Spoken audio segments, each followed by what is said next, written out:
optimize your website with speed, and these tags that you find in the keywords are very important. Now, you might go, well, where do I get these keywords from? Well, here's an example of a keyword research, right? And here's Google Ads. Now, this is the master of them all. You might have to sign and get an account.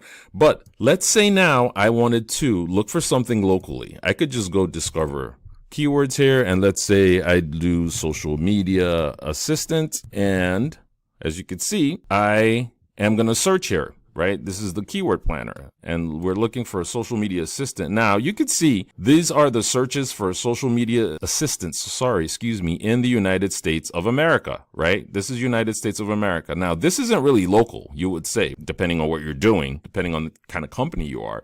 So if I were to go here, and you would see also the difference. So let's see here. We have social media assistant, social media virtual assistant. These are the searches. You get to see the results down here. Let me move this over here so I could close this out. We don't need to refine that right now. So you get to see the results over here. Now, these are the monthly searches. It's showing you social media virtual assistant. An average of 590 people are searching for it in the US, but that again isn't local. Let's go more local.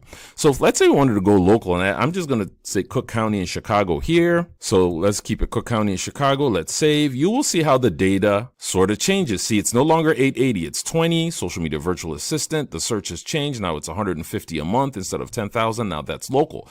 But that's what the people around Cook County are looking for, and that's what you want to stick to.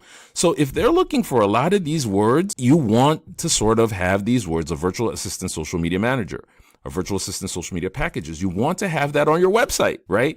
And here's the key to it. You want to make sure that you are looking for what people are paying good amount of money for at times, not just the searches, so that you can see where the ad money is going. But that's a totally different thing. Most important thing is look at the average monthly searches here, and then these keywords here, you sort of want to, in your locality, see Cook County, Illinois, you want to use them on your website because that's what people are looking for on your website. So that's how you can do your keyword research. I know that's just a brief way, but just gives you an idea. And then you go on your website and then you optimize it with that content.